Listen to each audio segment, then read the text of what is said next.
Well, hello, everybody, and welcome to our webinar today, Unleashing the Power of Critical Role Pipelines, Securing Your Organization's Future, sponsored by BTS. I'm Claude Werder of Brandon Hall Group. I'll be your moderator today. I'm really excited about this session because critical roles is an important topic, and I don't think it gets enough attention because it can go a really long way toward mitigating the common pitfalls of a talent strategy. And we couldn't have a better group of experts to talk about it today than we have here from BTS. Let me introduce them for you. First, we have Lynn Collins, who's head of North America Assessment for BTS. As head of the Center of Expertise and chief scientist, Lynn's responsible for the overall strategy, direction, and expansion of the North America assessment practice. For over 30 years, she's helped organizations address a variety of organizational issues in talent management, and she brings extensive experience with individual and group assessment for accelerating readiness, succession, high potential leader development, and talent acquisition. Lance Wilkie, Senior VP and Head of Talent Leadership and Learning Team for North America.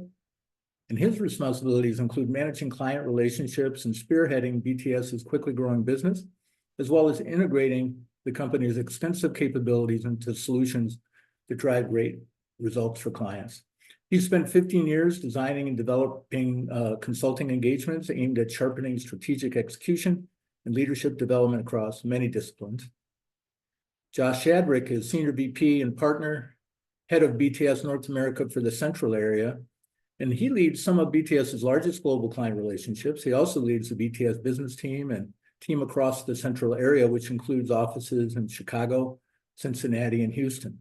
Josh leads BTS's retail industry vertical and has deep experience working in the healthcare, hospitality, software, and manufacturing sectors. I want to take a minute to really thank our wonderful partner BTS for sponsoring today's webinar. BTS, as many of you know, is a consultancy specializing in the people side of strategy.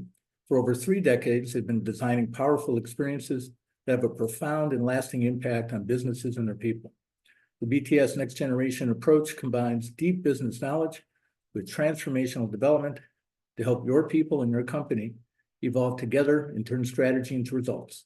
For more information, visit their website, bts.com.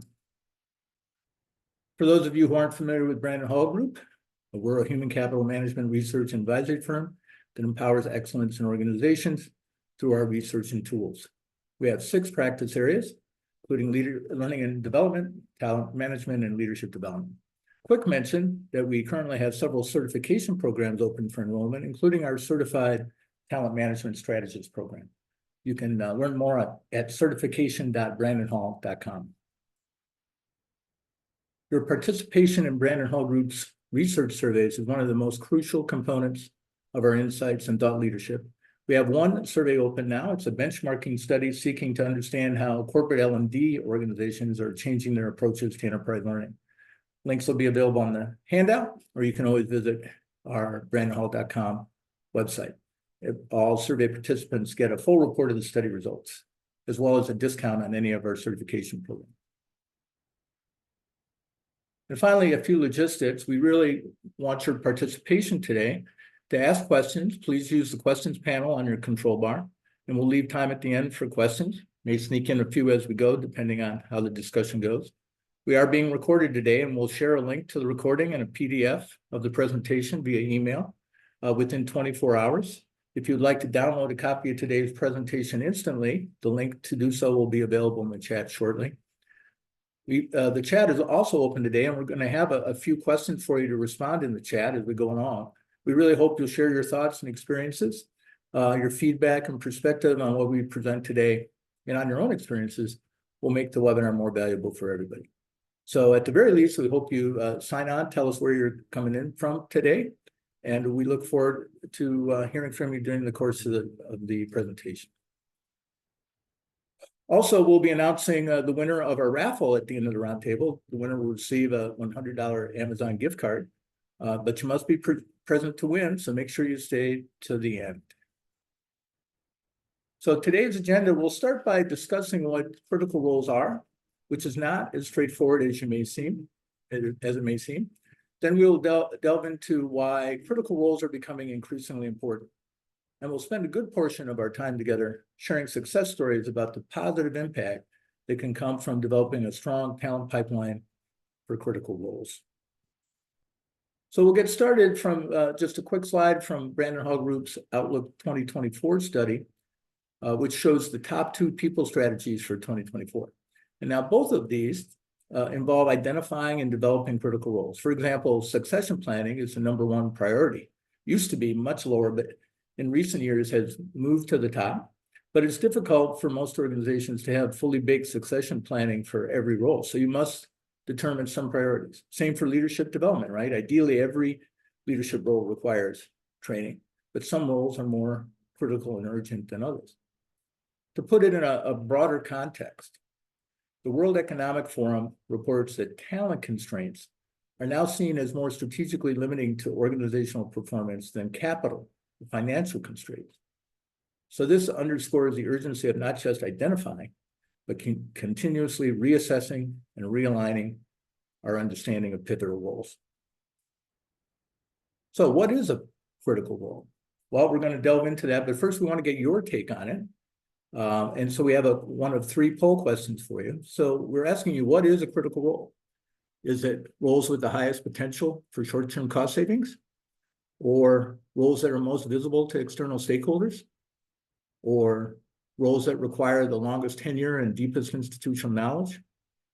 Or perhaps roles that combine strategic impact, value creation, scope of authority, and difficulty in replacing the skills? Or is it all of the above? So look forward to hearing what you think, and then we'll weigh in on our end. Turn over here to Lance in a minute. Thanks, Claude. And Lance, coming to you from the suburbs of Chicago. Love seeing all the chats in. Looks like we've got a little bit of international presence, East and West Coast and Midwest. Thanks, everybody, for joining. Go ahead, answer that question. And at the same time, you're looking at all of those options, and I'm sure you're thinking, well, it's fairly obvious, isn't it? It's all of these, right? Which is kind of the point, so right out of the gate, wanting to signal just how urgent this message is, and just how maybe relatable it is, because I bet when we show the poll answers here, I'm going to step out on a limb and guess that we're going to have a whole lot of people saying all of the above. So should we have the results? There we go. There it is. Well, there it is. 38% said all the above, but 58% chose roles that combine strategic impact, value creation, and scope of authority. Yeah. All right. So Lance, let's turn over to you and we can delve into this a little bit deeper. I think that's interesting. That's an interesting response, because really what that's saying is those people, those 58% was what is most critical, right? The other are critical roles, but that certainly bubbles up as we need that the very most. Yeah, perhaps if we define it too broadly, we end up with too many critical roles, which gets into a little bit of the challenge here. Right. As we dive in, I just want to say it's a topic that I really love to talk about. I think about the work that I get to do with my clients. I think critical role work, whether we're talking about building the bench, succession planning, helping incumbents enroll, the comprehensiveness of it, the value of it is just so evident, both for the organization as well as for the individual. And so something I'm really passionate about. The work is really fun and challenging. And again, I think it's something that we can all relate to. You could be running a lemonade stand, or you can be the CEO of a major Fortune 50 company. On some level, you've got a notion for your critical roles and what it's going to take to execute the strategy. So let's dive in here. So let's talk about it. What is a critical role anyway? I don't think there's anything on this slide that is incredibly insightful, but maybe just a little bit of the context around some of these points. So of course, they're going to be hard to fill. They're going to be in high demand, but I think it's even more powerful to think about it from a sort of a supply and demand standpoint, if I go back to my economics degree. And so demand, of course, is, boy, you can see it. This role, like if we don't get it right, we literally falter, almost immediately as we think about the objectives that we're trying to put forth. And so, the demand for it, what we expect out of it is high. Now, of course, we have to cross-section that against supply. We think about our supply and demand curve. So, of course, the harder that role is to fill, to develop, to build faster proficiency. I mean, all of those things sort of bucket into that supply notion. The harder it is and the bigger the spread that is, of course, the more urgent the need is. And, you know, if you go on to that next couple of bullet points here, it can be tricky. So, you know, if you're a technical organization, you may say, well, of course, the head of our R&D is a critical role. Or given the advent of technology and AI, of course, our CIO and our CTO are critical roles. So there are ones that are extremely obvious, but that can actually get us in trouble because they may take up the majority of our attention and leave some of those less obvious roles with less attention, less resource, less effort. And so we're going to show some examples here of really diverse critical roles, and actually would love to hear from you what you consider a critical role in your organization. We're going to come up with that in the chat in just a moment here. As you move down those bullet points, another big point to make would be a lot of times these roles, you know, it's sort of where the rubber hits the road. These are folks customer facing. These are the folks experiencing most acutely the transformation that your business is going through. And the faster that they can adapt and change along with that transformation and lead that, of course, the more successful your organization is going to be. And it's not always the most obvious roles that are thrust into that position. And of course, the last point is sort of self-evident in the name, right? So in the absence of those roles, we're going to severely hinder what we can accomplish as a business. So let's flip it over here. Let's take a look. I would love it if you wouldn't mind getting up to that keyboard, chatting in. What do you consider a critical role? Feel free maybe to name your industry or even the company that you work for if you felt comfortable doing that. And let's get a sense here for the diversity that we might see in roles like this. And while we're waiting on that chat, Lynn, I know that you've seen quite a few roles here, and maybe roles that are a little under the radar and less obvious. What might you say about this?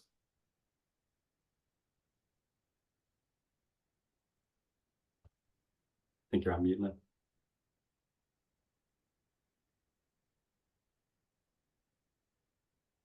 I think it's really interesting because what is critical is really driven by strategy for most people. What's happening in our organization? Where are we going? And so a critical role of yesterday is not a critical role of tomorrow. I mean, there's some that are pretty stable. We're going to be talking about them. But there are others that are completely unique depending on where we're going and who you are. So it'll be interesting to see what others come up with here. Yeah.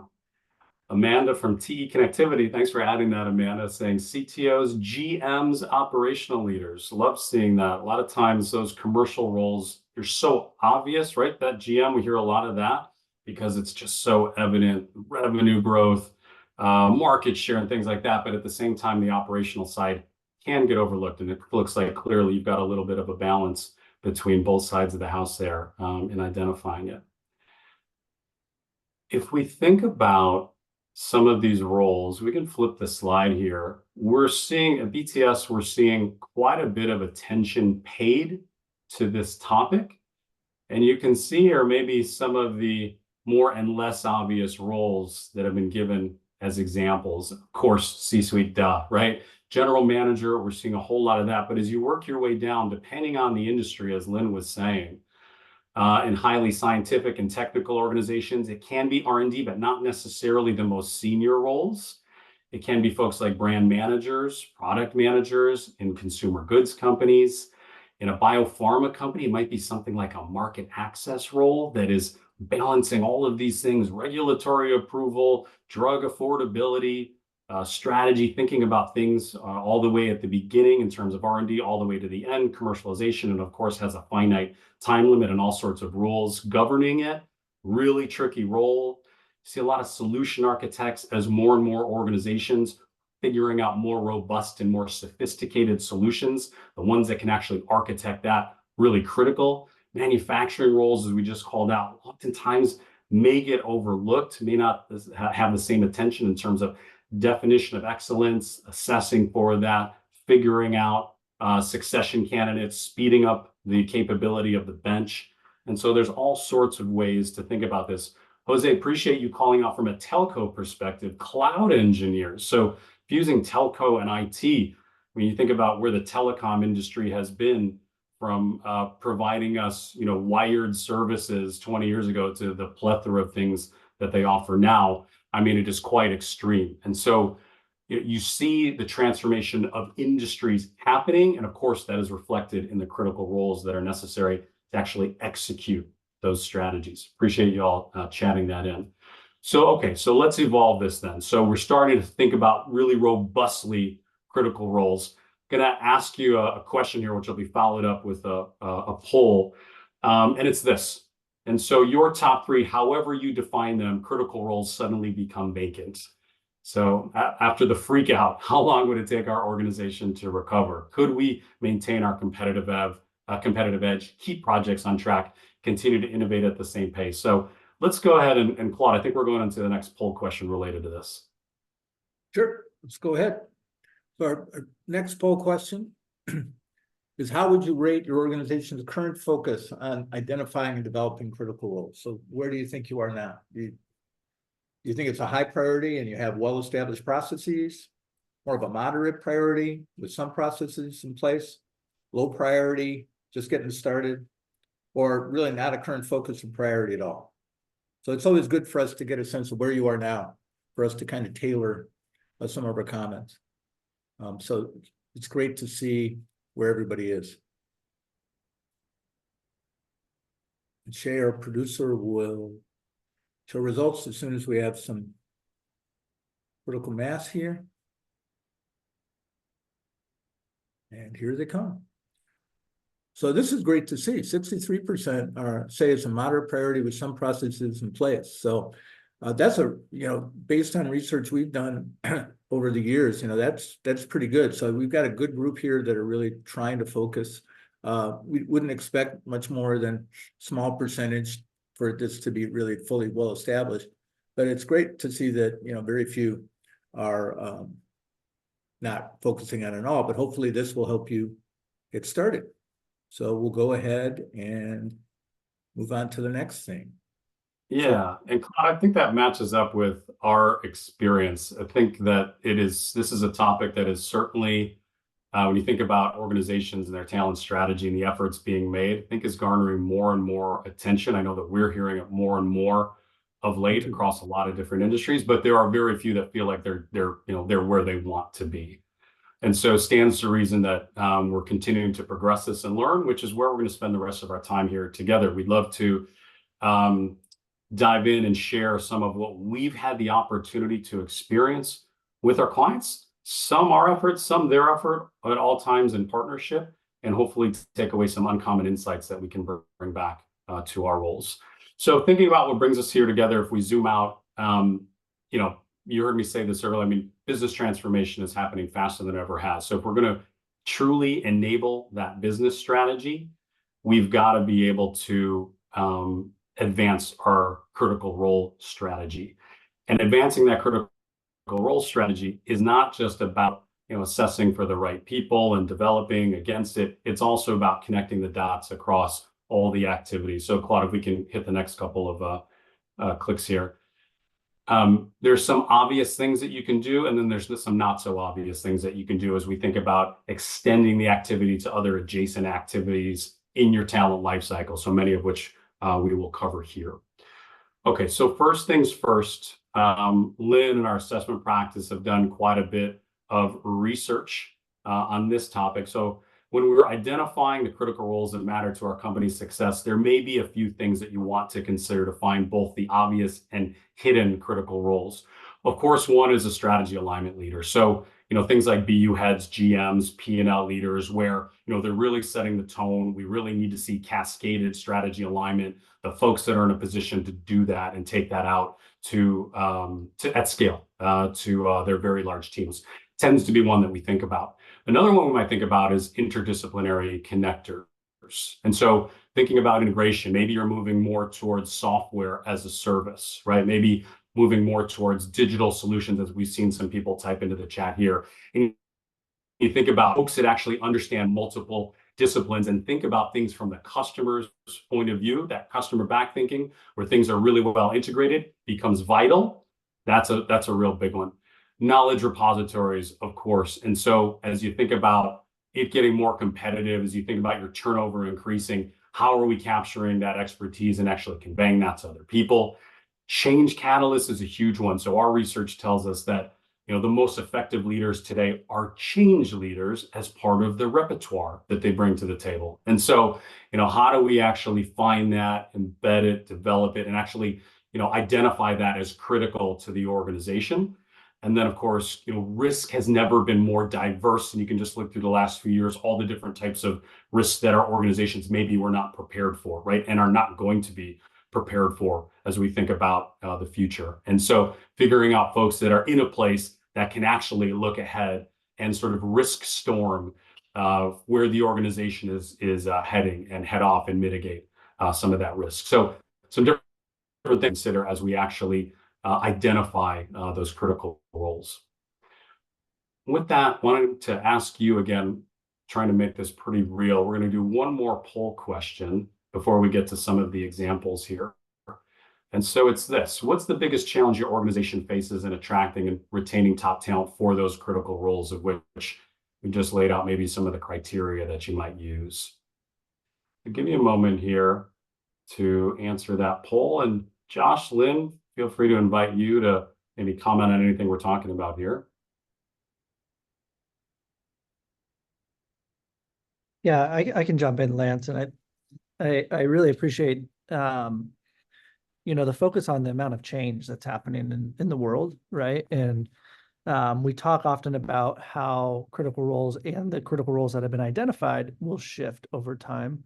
But I think it's also important that we identify what about each critical role has shifted over time as well. What do we need from those roles that we still know that they're critical, but maybe certain aspects of those have changed, right? For example, one of the things that we continue to see time and time again is the importance of business acumen and enterprise thinking.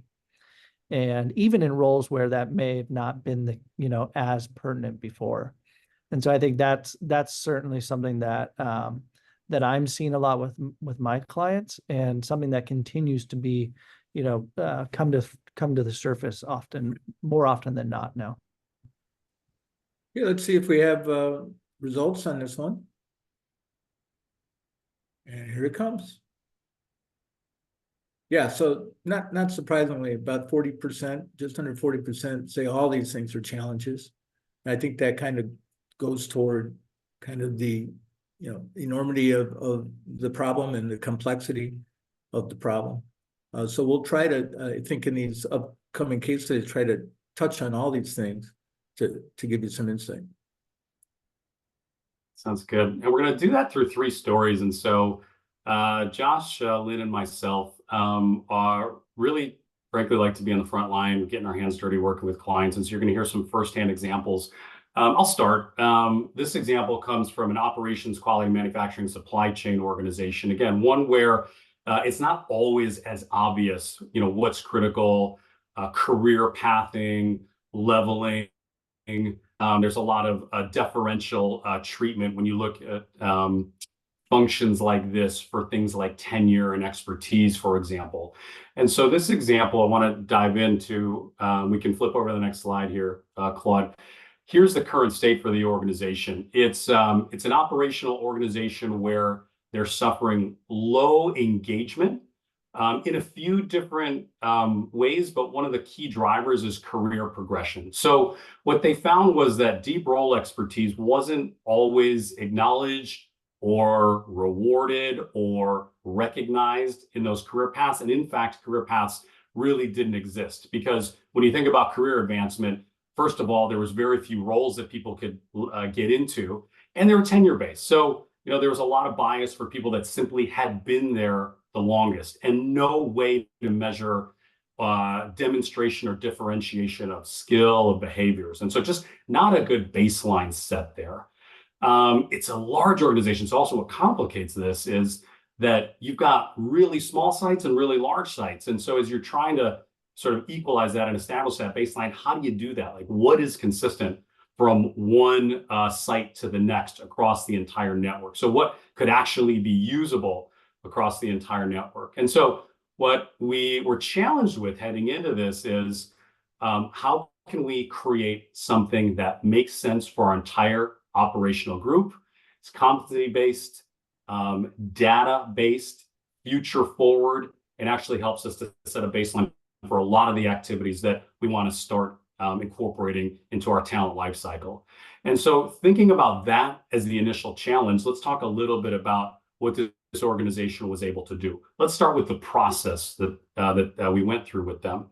First things first, visiting those sites and observing folks in the job. I have to tell you what a joy this was. So if you've ever been to a manufacturing site, people on the floor can feel very observed and judged, right? Like they're the fish in the fishbowl, and everybody else stand behind the yellow line, right? With your hard hat on, and it could be bringing in government officials or checking for safety and things like that. And so it actually can be a little bit of an uptight feeling for folks. And once they realized that we were there, recognizing them as the experts and the fact that we were here to learn from them, I got to tell you, they were almost giddy and sort of laughing at the notion that we would actually do this. And so a lot of this was really firsthand what's happening on the floor. And of course, doing that in both the larger and the smaller sites. The second thing, meeting with experts virtually, again, we had to account for that bias that could exist. If you're the head of a big expert with 30 years of experience, of course, you're going to carry a lot of weight. And at the same time, we wanted to be more diverse, inclusive, forward-looking, differentiated in the way that we viewed excellence in the role. So we made sure we got a great cross-section of those experts from all sorts of different sites and tenures, backgrounds and functions within operations. We looking to unpack performance and normalize it across the entire organization, but also make it role specific. And so rather than just staying at a static competency model, getting a little bit more particular. And when we do this, we find that it's more usable and practical for people to actually use. And of course, something that we say quite often at BTS is authorship is ownership. So, those SMEs, those experts have a big hand in reviewing, shaping, adding input, authoring the model. And so folks in HR, folks in talent, BTS included, we're facilitators of this process. They know the business, they know excellence in operations, they know the behaviors that we're looking for. And so trying to integrate within the organization and facilitate that conversation into tools that would be usable was really the key here. We think about then what stands out in this process. So going through that process, if we flip over the slide here, Claude, this is maybe your takeaway slide. If you're looking for what's different, what's some uncommon insight that I might bring back to our process as we work with critical roles, I would call out these 6 things as really important. And so first things first, focusing on the critical few, you'll note that these 15 role profiles, they're not pages and pages and pages long. Competency models, there's a time and a place for them. There's a value that they provide. But I would argue, I know many of us would argue that they can be unwieldy to actually use. And so what we're trying to get is specificity. And when we do this role by role, we can actually focus in on priorities and create something that actual folks that are using this makes it practical and usable for them. The consistent nomenclature. And so, of course, for a particular person or a role, this is going to be a process. But when you zoom out and say, wow, how do we comprehensively do this across all of our operational roles or all of our entire organization? Think about this almost as like a skills taxonomy. That common, consistent nomenclature creates great insight that you can bring from place to place within either the function or the BU or the broader organization. And so it's really comprehensive. We can actually start to dive into great group and aggregate results and identification. The expectations that we were able to set. So, as part of this effort, it was we need to actually create a meaningful career path for people. But of course, hand in hand with that is the accountability. And so we could really clearly set that we are actually going to level people and show the progress you can make with your career. And of course, increased expectations are going to accompany that. And they could do that in a way that was really well understood and aligned to. The new skills coming with a level increase. And so this organization actually did use this process to re-level people. And yes, they actually paid some people more, in fact, quite a few people, as they leveled them higher, because they could, in a more intricate and unbiased way, actually identify where people were meeting higher level role model or next level skills and behaviors. And so understanding that, and so accompanying the expectations with a level and pay increase was really important. Another one is, there's something to be said for looking backwards at these great databases and what we've identified and, statistically is significant around the behaviors that'll be the most powerful. But a lot of times what is missing from that calculus is a look towards the future. And really, we have to start from what's the trajectory of the organization? Where's the strategy taking us? What types of solutions? What types of customers? How is that going to get more sophisticated and evolved? We have to actually look at the future needs of the business through that strategy lens to identify the talent needs today. So that's very much a part of the work that was done here. And then the last thing I would say is this is an amazing opportunity to raise the bar. So, in terms of setting the expectations for the organization, expectations of excellence or learning or productivity, whatever it is that you're trying to convey and signal to the organization, it's a wonderful opportunity to both set a baseline and in this case, actually raise the bar. So actually raise the tide for the entire organization. One more thing I'll show you here is an actual look at those profiles. And so you think about how this was done, 15 profiles, each for the very specific roles underneath that operations umbrella. And you can see here it was broken down into both a performer and a role model category. So again, getting really clear on expectations in role and then expectations to exceed and to actually be considered for a next role. You can see how short and to the point and concise these are. Sort of that notion of Mark Twain saying he would write you a shorter letter if he had more time. We want something that, yes, has considered every aspect of the organization, the role, and this is what we want people to actually focus in on. And a lot of times we say in organizations, focus on the priorities, focus on less. That's what we're actually conveying here with these role profiles.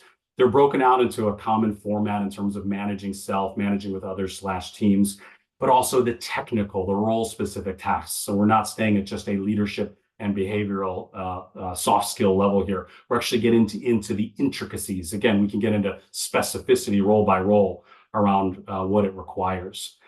And in terms of results, well, they were pretty fantastic here. So if we flip the slide, boy, it is going to be a multi-phase approach. So in terms of connecting the dots, you can imagine everything that you could do to build on this. So it's not just creating the role profiles. It's not just re-leveling 340 people.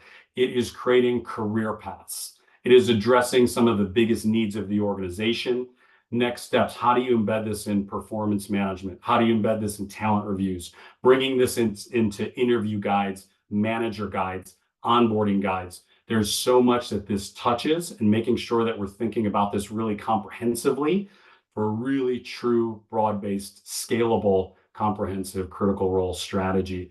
This is reported out to the organization as well as the board for a role that, quite frankly, may not have been looked at as critical not too long ago. So can you get in any more, Lance, on how they were able to connect the dots? Yeah, happy to. And so basically looking at a multi-year, multi-phased approach where they've identified various stakeholders involved, whether we're talking about mentors, whether we're talking about managers, identifying experiences that are necessary, thinking broadly across the entire talent lifecycle, literally beginning to end. How does this impact what it is that we're doing? And so this is, while we've made great progress, at the same time, there's so much more to be done to make sure that this is connected to everything across that talent lifecycle. Great. So there's a lot here that Lance covered. Just reminding people, we'll leave some time for questions. And so feel free as we go through these examples to pop your questions in, and we can try to take them as we go or at the end. We'll move on to number 2. Yeah, thanks, Claude, and good afternoon, everyone, again. So Lance just covered an example where we went really deep into, 15 roles to create those competency models that were very custom to each one of those roles. This next example, which comes from a biopharma company, is actually where we didn't create specific profiles, but we created experiences where where participants within critical role succession candidates got to step into what that actually looked like on a day-to-day. So if we go to the next slide, Claude, what I want to share here is with this client, there was a number of unique critical roles that they had identified. And one of the biggest goals that they had was, how do we create a consistent approach to help develop our candidates within those critical roles so they could really hit the job running, right? And not only that, but give them a preview into what it actually means to be in that role, right? And so we call that a little bit of a realistic job preview. And so what we did was we created, and you'll see this on the next slide, over 20 unique experiences or development centers that each one of them, if you could just go back one, sorry, Claude, each one of them had the consistent pieces down below what you see. So there was case studies aligned to each one of the individual success profiles that already existed. Each participant actually received a development report and a planning meeting with the manager and a coach. There was a psychometric assessment tied to each one, really around what does it actually mean to be in this critical role? And is this something that I feel truly like is a passion of mine and what I really want to do? We had engagement from the business leaders throughout every step, from development to rollout to interaction with the participants. And then we had the assessment and the data informed journeys following the actual assessments themselves. And so this was, again, each of the components that was consistent, again, going back to that consistent approach within each one of these experiences.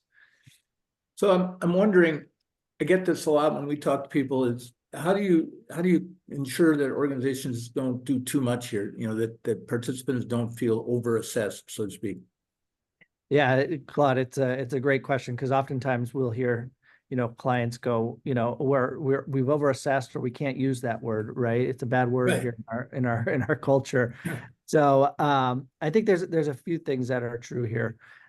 One is, this really actually shifted the culture of the organization as to how they looked at assessments, because it was less about being a test, right? It was less about, are you ready, or are you actually, going to be successful here? It was more about, how do we identify the gaps and where you're already strong by giving you the opportunity to step into the role.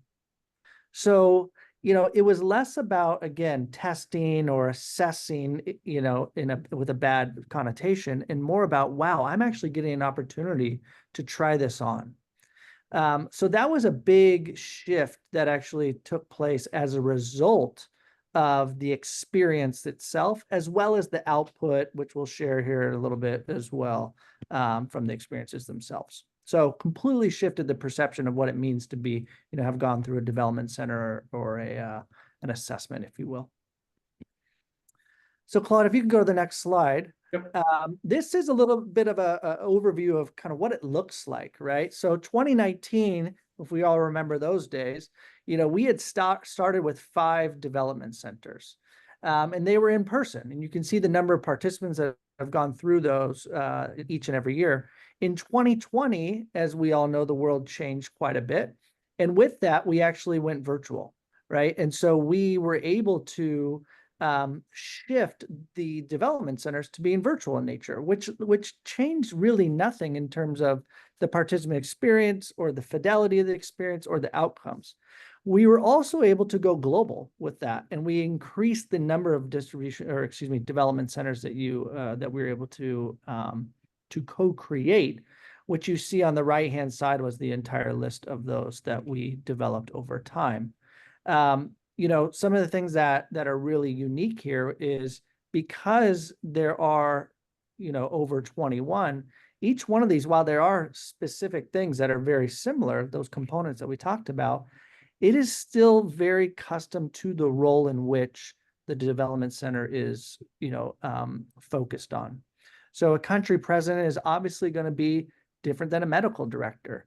And so we bring those experiences out through the development center so people can actually go in there. So, Go ahead, Claude. no, I was just going to ask it. So this seems like a lot. Are you doing all these development centers like each and every year? The short answer is no, right? And I think that was something that we talked about a little bit earlier around, it's really critical that organizations truly assess which of the critical roles are most critical right now, right?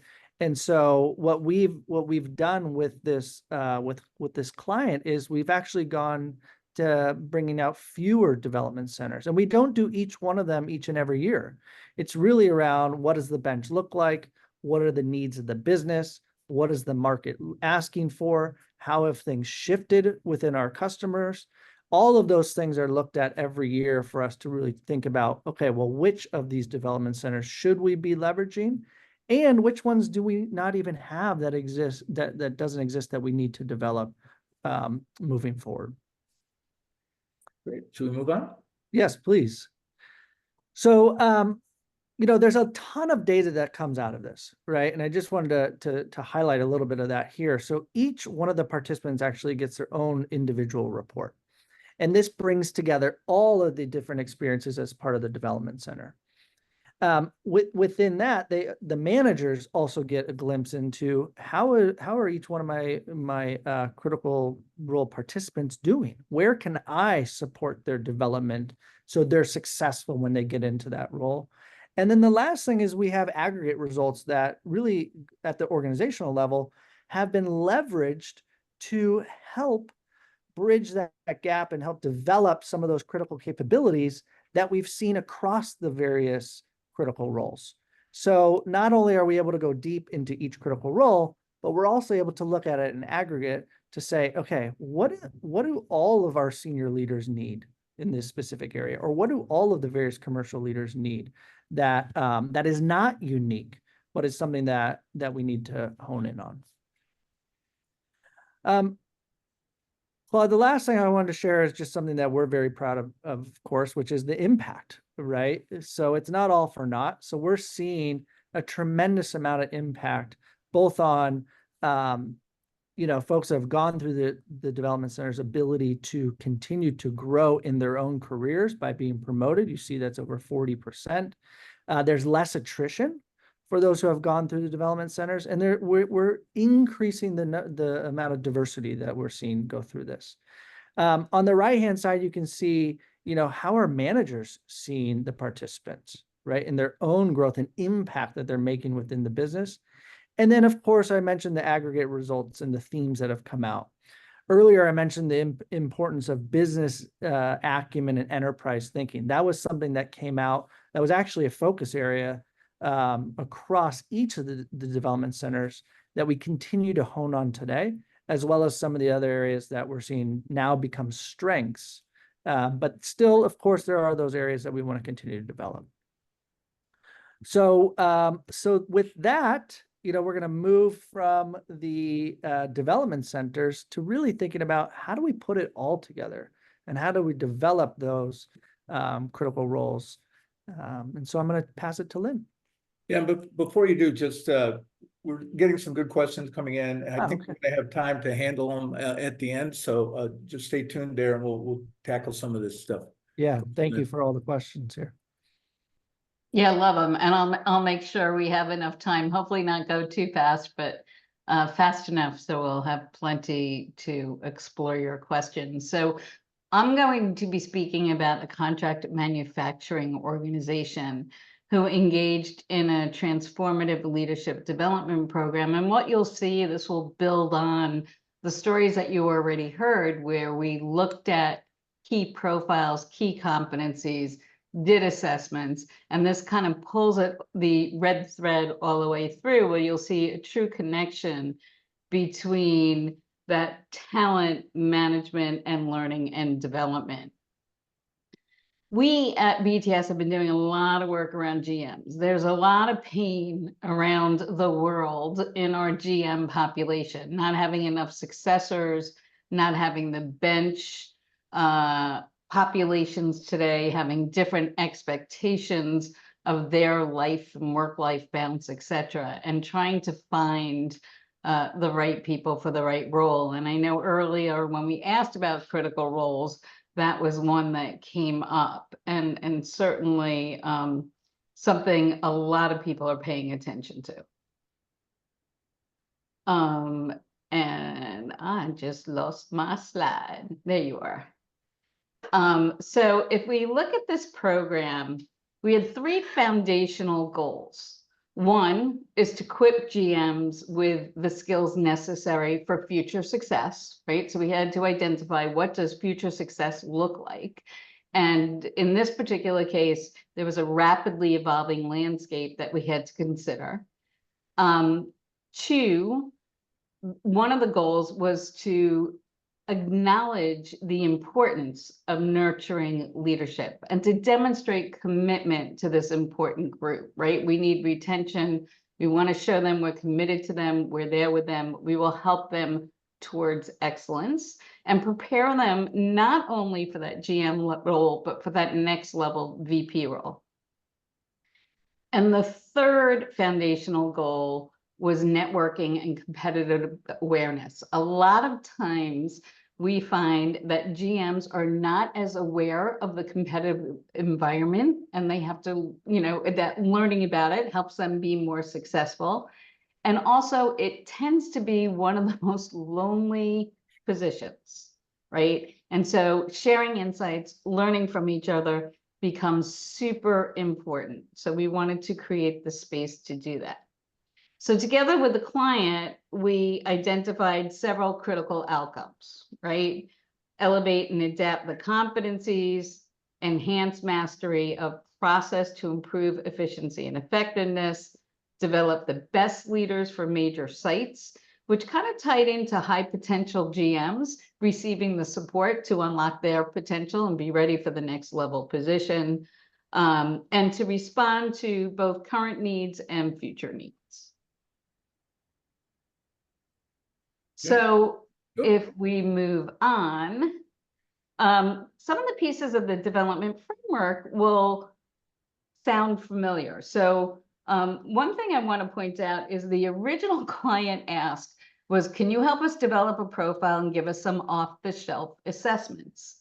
What happened was we developed a profile, but now we had to assess for those critical skills, and those off-the-shelf assessments were not the right ones. And I see some of your questions about assessments, and we'll get into kind of addressing that need. So what we did was we developed a GM success profile similar to the other profile work. You saw the process and how we went around about that. This was very similar. Really collaborating closely with senior leadership to identify what is most critical, the competencies, as well as the mindsets to help people be successful. Now, when we developed the profile, we also thought about a profile in a very different way. We develop also playbooks. So not only identifying what the competency is, but what are the moments I need to show up as a GM, and what does great and not yet great look like? So we went in and we identified that profile. Once we had that, we then designed an evaluation around those critical moments and those competencies. And it was a rigorous evaluation. We used a combination of assessment tools, a psychometric, simulations, structured interviews. What you find is a multi-method approach provides us with insights from various perspectives. Who the person is, how the person is showing up at work, and what the person is capable of, right? If you pull it all together, you have a nice picture that then can help us design, and in this case did, both personalized development plans and group-based development plans. So when Josh explained the insights that we get by aggregating information, that's what drove our key development areas. But we also realize that each individual is different. My need is not the same as Lance's or Claude's needs. And so we got very personal so that people can work on what was most important to them. When we looked at the collective gaps, I'm sorry, one more thing. When we looked at the, if you go back to the other slide, thanks. When we looked at the collective gaps, you can see that we covered everything from sustaining awareness and ethical governance all the way through enhancing business acumen, which was a real need and is among many in this role.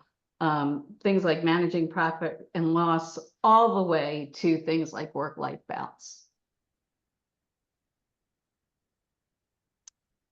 And this is the most pretty slide we have, so sorry, I know there's a lot on here, but this details the actual timeline, key activities, and those things that we did to develop top tier talent. You'll see it's a 5-month journey, starting with the GM success profile, and then working our way through individual development, peer based coaching, one-on-one coaching, classroom seminars, all focused on building inspirational and business leadership approaches.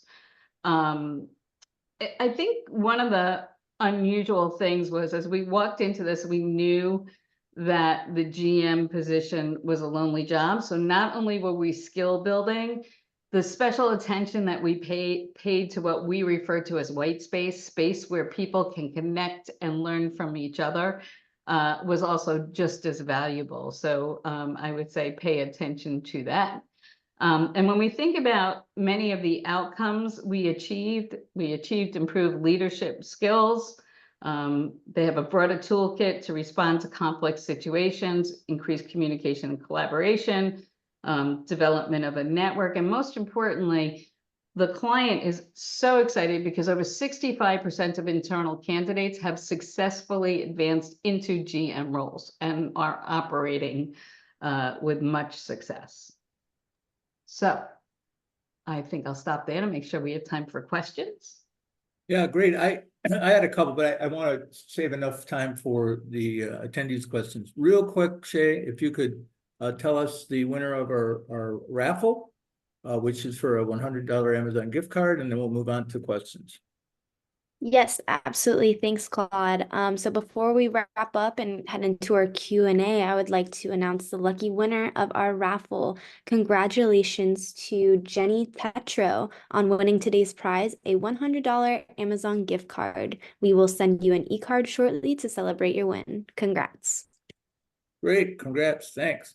So a few questions, a lot of them focus on the psychometric assessments, Lynn. So everything from, maybe the name of the assessment, but some curiosity about, focus on validity, reliability, how much stock you're putting in, which these are all pretty typical questions that come up with this kind of thing. So what insights can you provide there?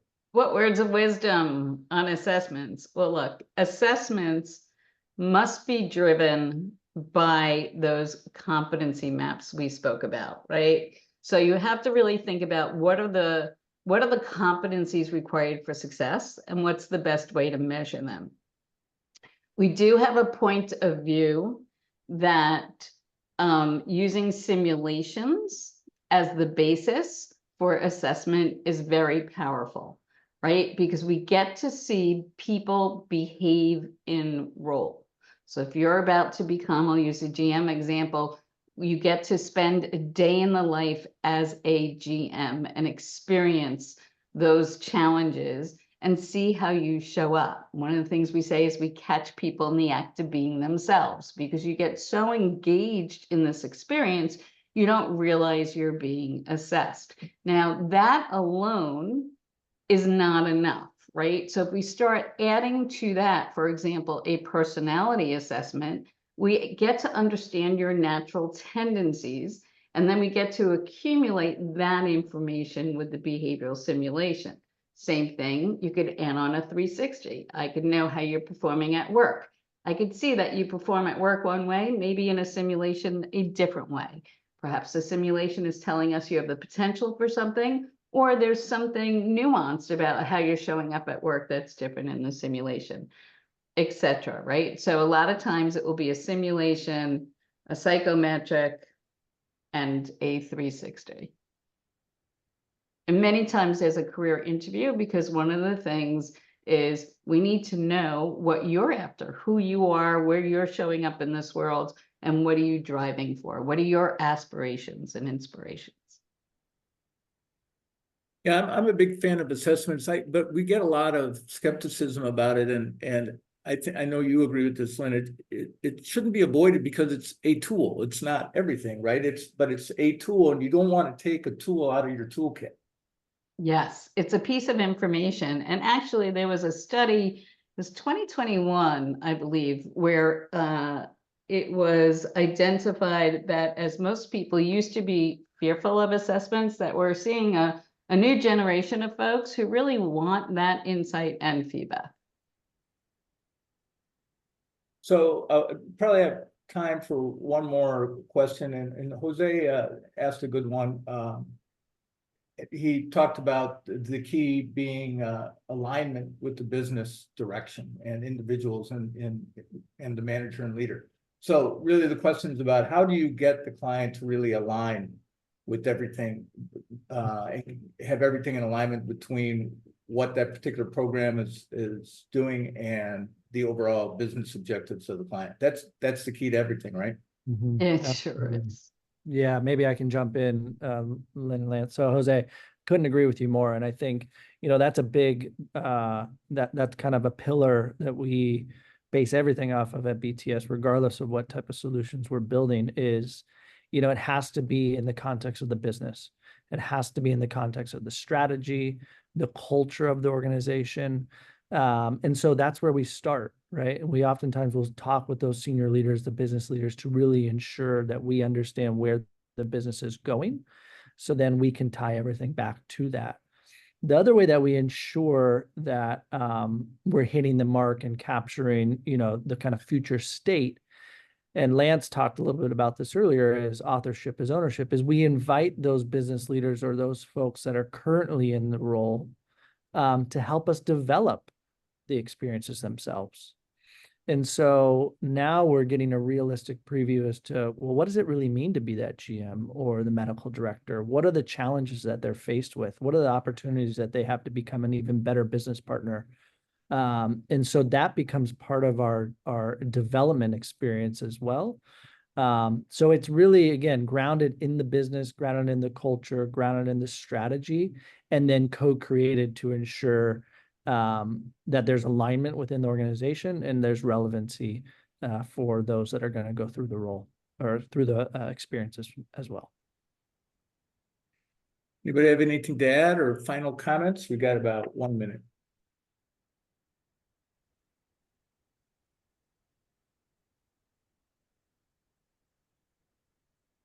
Just Okay. in closing, hope you took something away that was maybe uncommon, maybe something you can layer in to what you're doing with your critical roles. And we've really enjoyed the time with you all today. So thank you very much. Yeah, thanks everyone. Thanks for taking time out of your day. Thanks to BTS for your sponsorship and the insights from Josh, Lance, and Lynn. And we hopefully will see you soon in another Brandon Hall group webinar. Thanks everybody. Have a great rest of your day. Bye-bye. Thank you.